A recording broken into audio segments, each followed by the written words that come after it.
예수님께서 요한복음 14장에서 16장까지 마지막 고별 설교를 하게 됩니다.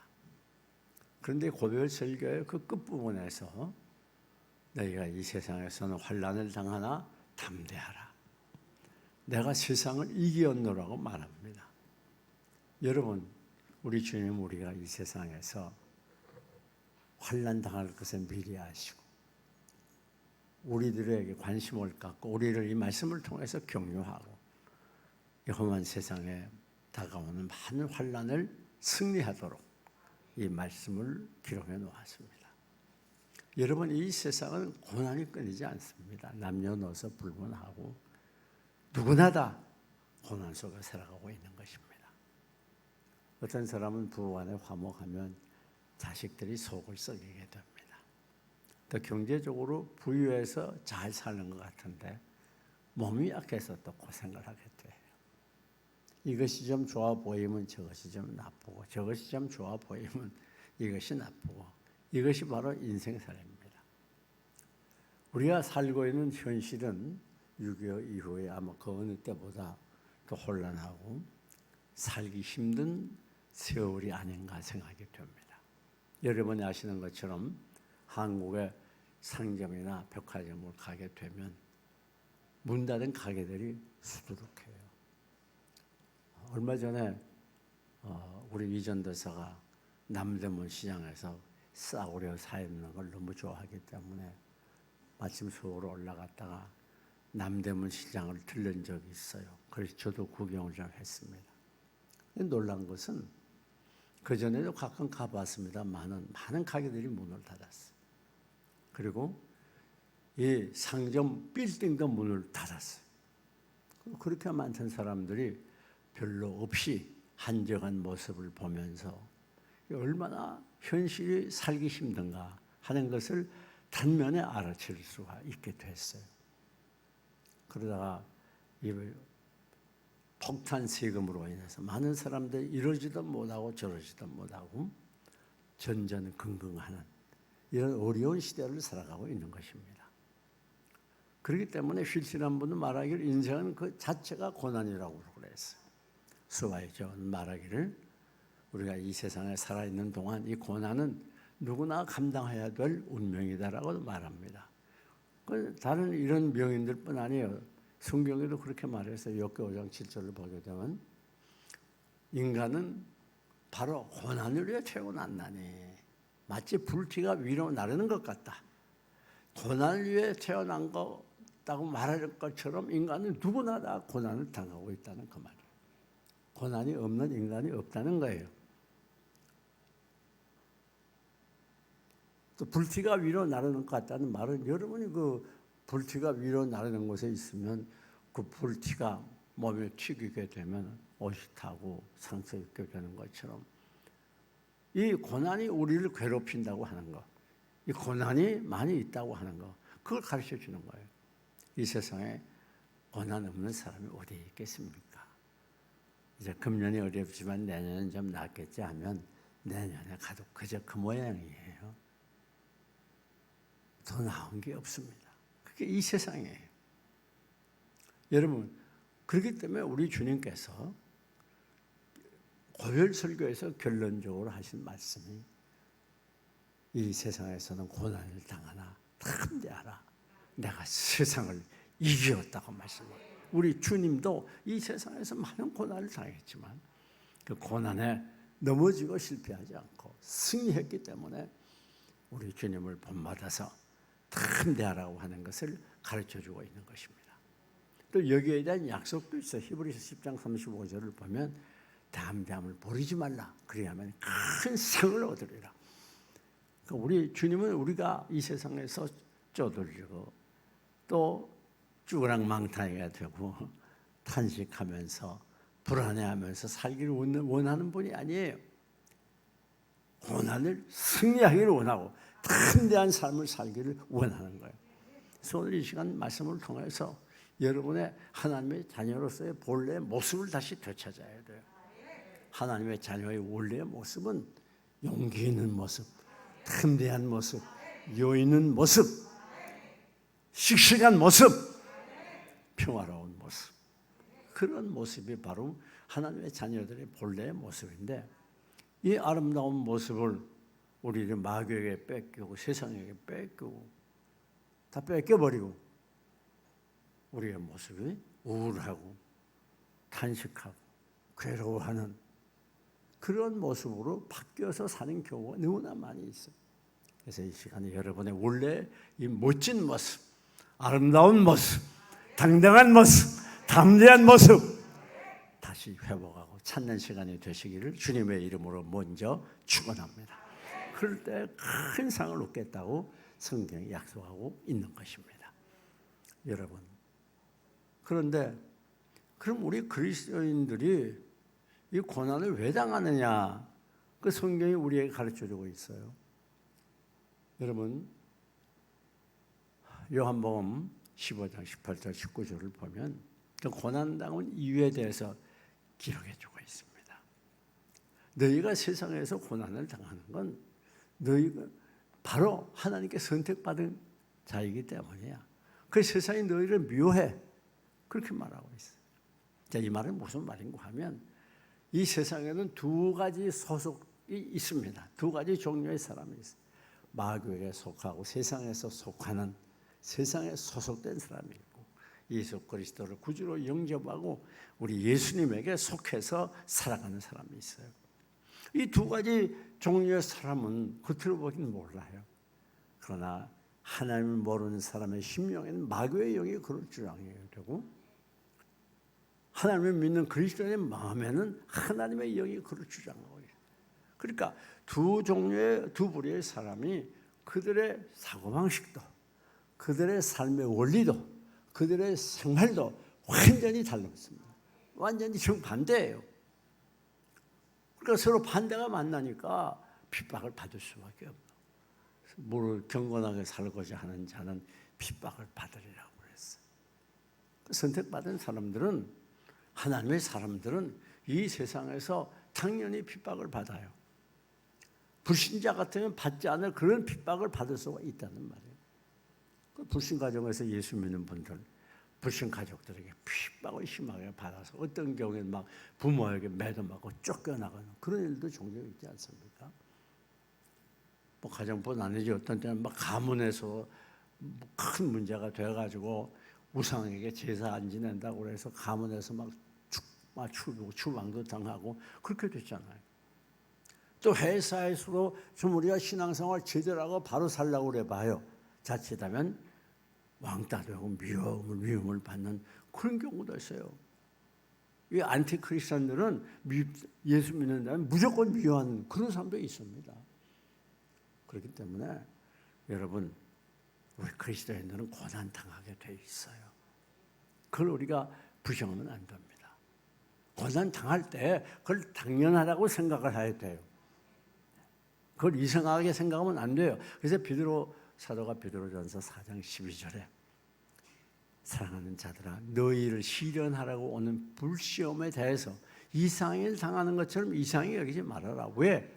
이는 너희로 하여금 그리스도의 고난에 참여하게 하려 합니다. 그 이상한 일이 아니란 말이에요. 우리 믿는 사람들이 때로는 생각할 때 내가 하나님을 이렇게 잘 섬기고 믿음으로 살았는데 우리 온 가족도 모범적인 신앙의 가족인데 왜 이렇게 시련이 멈추지 않지? 그리고 이상하게 생각할 때가 없지 않아 있을 수 있어요. 그러지 말라는 거예요. 왜? 그것은 너무나 당연하다는 거예요. 예수님께서 고난을 많이 당하셨기 때문에 우리도 그 고난 당연히 당해야 된다. 그래서 사도 바울은 말하기를 그리스도의 고난을 내 몸에 채운다. 그렇게 말하고 있어요. 그리스도의 남은 고난을 내 몸에 채운다. 그렇습니다. 우리가 이 세상 살아가려면 완전히 달라요. 불신자는 어둠의 세력이에요. 우리는 빛의 세력. 그러니까 빛이 가면 어둠이 좋아요, 싫어요? 싫어. 왜? 어둠이 사라져야 되니까. 그러니까 믿는 사람들이 경건하게 바르게 살려고 그러면 불신자들이 볼 때는 그게 그렇게 이쁘지 않거든요. 뭐 잘났다고 그러냐. 네? 속으로는 그것이 옳다는 걸 인정하면서도 겉으로는 싫은 거예요. 자기들 그렇게 못 사니까. 그래서 신자와 불신자는 소속이 완전히 달라요. 거기에서 서로 충돌이 일어나는 거예요. 왜? 마귀와 하나님은 하나가 될 수 없잖아. 죄와 경건하면 하나가 될 수가 없잖아요. 뿐만 아닙니다. 왜 우리 그리스도인들이 환난을 당하는가? 그 두 번째 이유는 하나님의 백성의 자격을 갖추기 위해서는. 여러분, 우리는 이제 다 하나님의 백성이 됐어요. 예수 그리스도를 구주로 영접했습니다. 그러면 자격을 갖춰야 돼요. 사실 법적으로는 자격을 갖췄어요. 왜? 우리가 예수 그리스도를 구주로 영접하고 우리의 모든 죄를 용서함 받았어요. 이제는 의롭다 칭함을 받은 의인들이 됐어요. 천국 백성이 됐어요. 예수 그리스도의 십자가의 보혈로 이제 구원을 받았어요. 법적으로는 자격을 갖췄지만 실제 내용면에 있어서는 자격이 없죠. 아직까지 죄 가운데 빠져 살고 많이 넘어지고 세상에 속해서 방황할 때가 너무나 많이 있어요. 그런데 여러분, 우리 천국을 하나님께서 보내려니까 천국에 가서 살 수 있는 자격자가 되도록 훈련을 시킨단 말이에요. 여러분, 요즘에 참 살기 힘들잖아요. 그러다 보니까 그래도 안정적이라 할 수 있는 직업들이 인기죠. 공무원 같은 되는 것. 그 막 공무원이 되려고 그 몇 푼 되지 않는 그 월급도 그래도 그것도 있어야 되니까 먹고 살라니까. 그래가지고 막 얼마나 경쟁이 심합니까? 수십 대 수백 대를 뚫고 그 공무원 취직하려고 얼마나 열심히 공부해요. 쉬운 일이 아니잖아요. 뭐 여기 국가공무원도 그렇고 경찰관도 그렇고 하다못해 이 119도 그렇고 또 세무공무원도 그렇고 이게 뭐 얼마나 힘들어요 지금. 그것도 우리 손경호씨 봐요. 1차 세무시험, 세무사시험 1차 합격하고 2차 준비하느라고 2차 끝나고 또 거기 면접하고 예. 얼마나 힘들어요. 그러니까 공부를 준비하느라 얼마나 힘이 드는지 몰라요. 경쟁이 얼마나 무서운지 몰라요. 어느 분야도 마찬가지입니다. 직장도 마찬가지죠. 그래도 괜찮은 직장 들어가려면 얼마나 힘이 듭니까? 사랑하는 여러분, 왜? 자격을 갖추기 위해서. 내가 공무원이 되면 공무원 자격을 갖춰야 공무원 일을 할 수 있잖아요.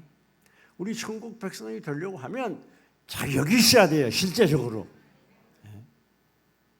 그래서 하나님께서 여러분에게 시련을 허락하는 거예요. 그래서 이 시련을 통해서 우리의 교만을 깨트립니다. 그래서 겸손하게 만들어주는 거예요.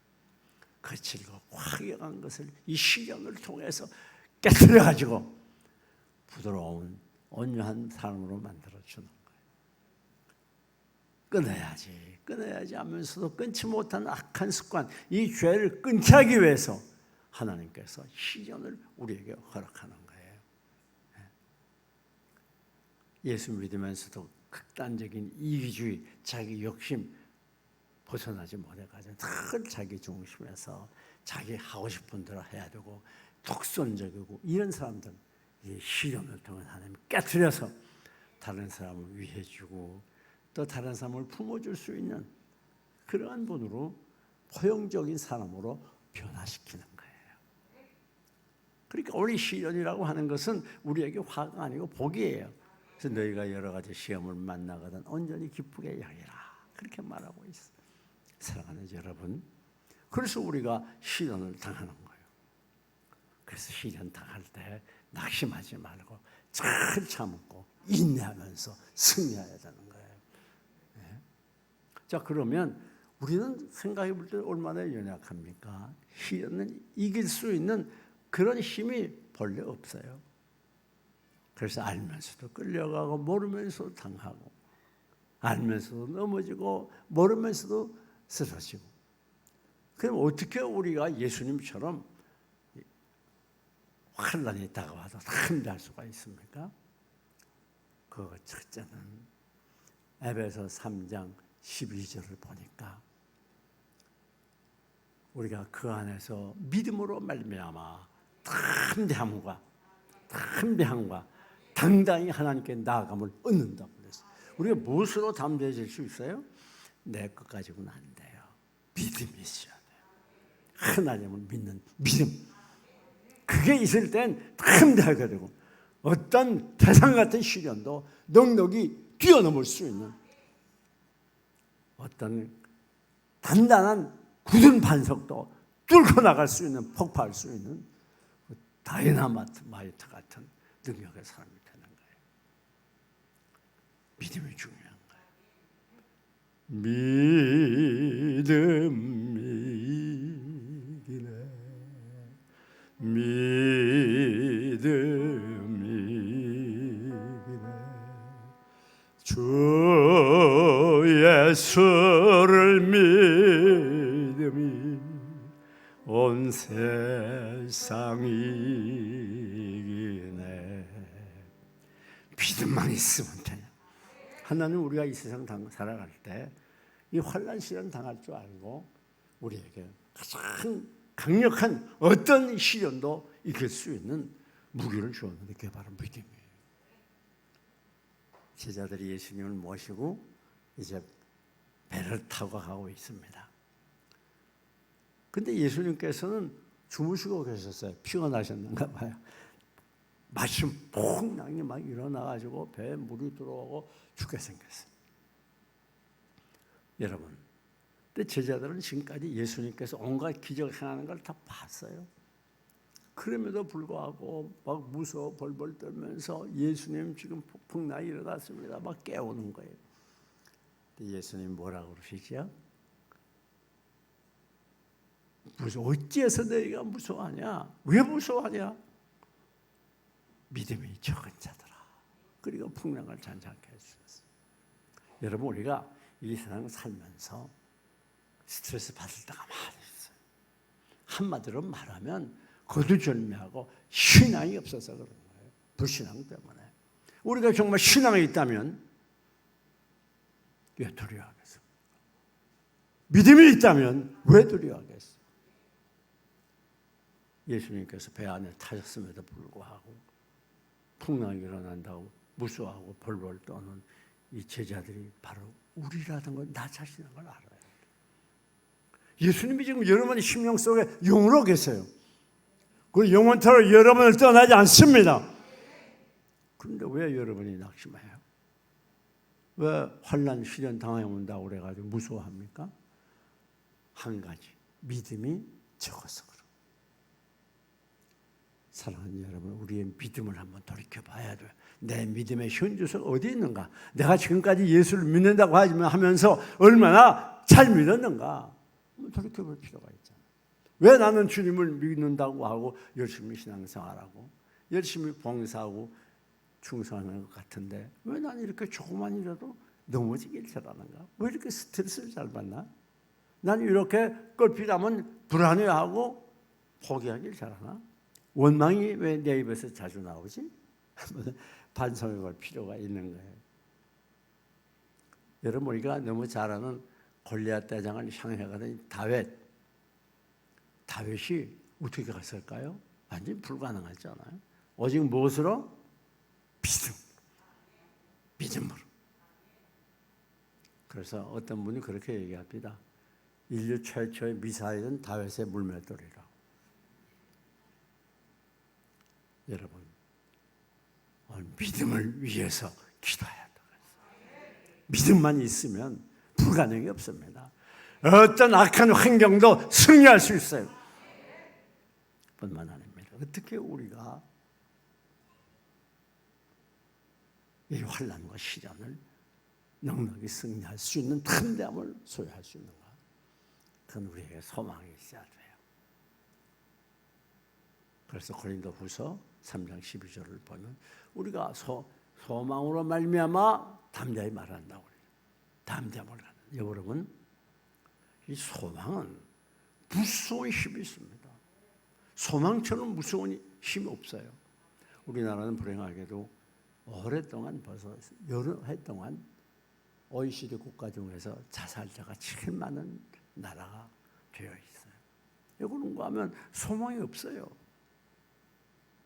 저기 요즘 젊은이들이 열심히 노력해서 또 많은 돈을 들이고 수고해서 대학을 졸업해도 먹고 살기가 힘들어요. 딱 뭐 성공하고 안 하고 이건 둘째치고 먹고 살기가 힘들어요.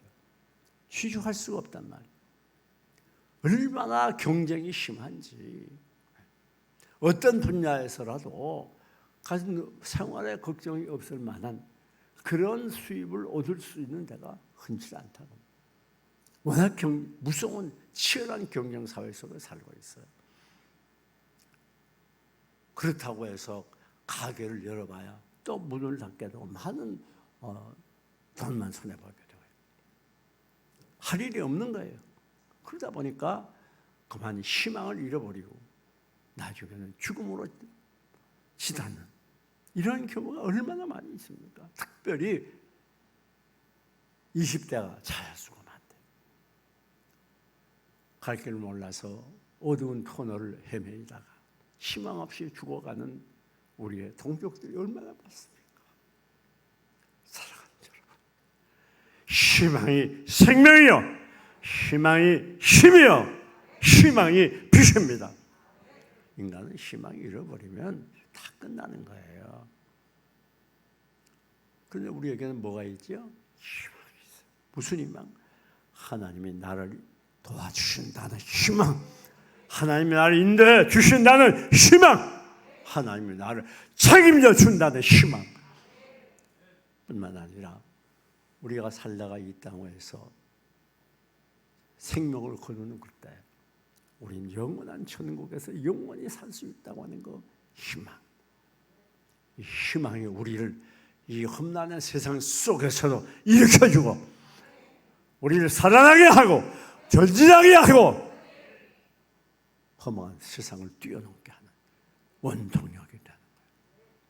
나를 사랑하는 주님, 나의 목자 되시어서 나를 항상 인도하니 나의 주가 되시네.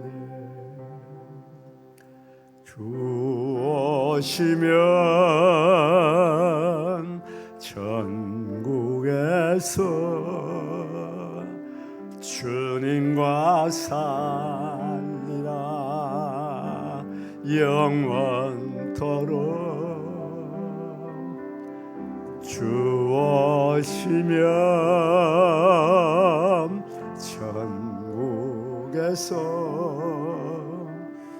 주님과 살리라 영원토록. 나를 사랑하는 주님, 나를 위해 죽으시고 부활 승천하시오니 나의 주가 되셨네.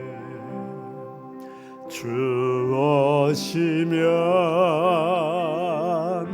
천국에서 주님과 살리라 영원토록. 주 오시면 천국에서 주님과 살리라 영원토록. 할렐루야! 참 얼마나 좋습니까? 이 희망 가지고 오늘도 내일도 여러분 탐대함을 잃지 말고 탐대하게 살아가시기를 축원합니다. 우리 이 세상 사람과 달라요. 하나님이 여러분 심령 속에 영으로 살아계셔서 우리의 생명 다하는 그 시간까지 여러분과 함께 하시고 여러분을 인도하시고 보호하시고 지키시고 모든 환난에 건지시고 우리가 이 세상 떠나는 그날 영원한 천국에서 주님과 더불어 영원히 살다고 하는 이 희망 버리지 마시고 오늘로 내일도 승리하는 여러분들이 되시기를 주님의 이름으로 축원합니다. 마지막 요한일서 5장 14절을 보면 우리가 하나님께 기도할 수 있기 때문에 우리는 담대해지는 겁니다. 그를 향하여 가진 바 담대한 것은 이것이니 우리가 무엇이든지 그의 뜻대로 구하면 이루어 주십니다. 그렇습니다. 기도보다 무서운 게 없어요. 기도보다 큰 능력이 없어요. 왜? 기도하면 되니까. 기도하면 이루어지니, 기도하면 환난이 물러가니, 불가능이 없으니 우리는 담대해질 수밖에 없어요. 우리가 가장 심각한 문제는 환난 시련의 정도가 문제가 아닙니다. 기도 안 하는 게 문제예요. 기도하면 되는데, 기도하면 하나님의 손길이 임하게 되는데 왜 우리가 두려워하겠어요? 환경이 변화되고 환난이 물러가고 하나님의 능력을 체험하게 되는 가장 비극이 뭡니까? 기도해야 되는 줄 알면서도 기도 안 하는 거예요. 기도할 수 있는데 왜 염려하십니까? 그렇죠. 기도할 수 있는데 비록 내가 가진 모든 것 다 잃어버렸습니다. 그리고 내 사랑하는 친구, 이웃, 가족까지 다 나를 멀리 떠났습니다. 그리고 설상가상으로 내 몸에 병이 들어 쓰러져 있는 최악의 절망의 상태에 빠졌다 할지라도 그러나 무엇은 할 수 있습니까? 기도할 수 있어요. 우리는 기도할 수 있기 때문에 어떤 상황에도 낙심하지 않습니다. 용기를 잃지 않습니다. 기도할 수 있기 때문에 맨 밑바닥에 절망의 자리에서 다시는 일어날 수 없을 것 같아도 결국 다시 일어나게 됩니다. 기도할 수 있기 때문에 우리는 하나님의 능력의 손에 붙잡히게 되고 다시 앞을 향하여 힘있게 전진하게 되는 것입니다. 사랑하는 여러분, 현실이 힘들고 어려운 낙심하지 마세요. 왜요? 우리는 기도할 수 있기 때문에. 하나님 기도하면 들어 응답해 주시기 때문에 그래요. 환난 날에 나를 부르라 내가 너를 건지리니 네가 나를 영원롭게 하겠다고 분명히 약속하고 있습니다. 이사야서에도 말씀을 했습니다.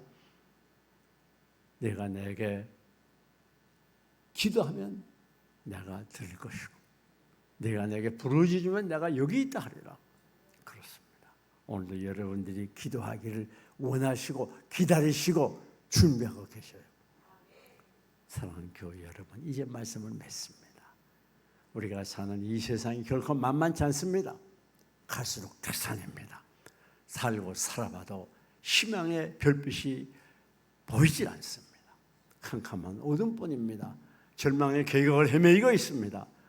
어디로 가야 될지 무엇을 해야 될지 알 수 없는 암담한 현실입니다. 반면에 우리는 너무나 무능하고 연약합니다. 용기를 가질 수 없어요. 그러나 힘을 내세요. 힘을 내세요. 일어나세요. 왜요? 우리는 믿음이 있기 때문에, 우리에게는 소망이 있기 때문에, 우리는 기도할 수 있기 때문입니다.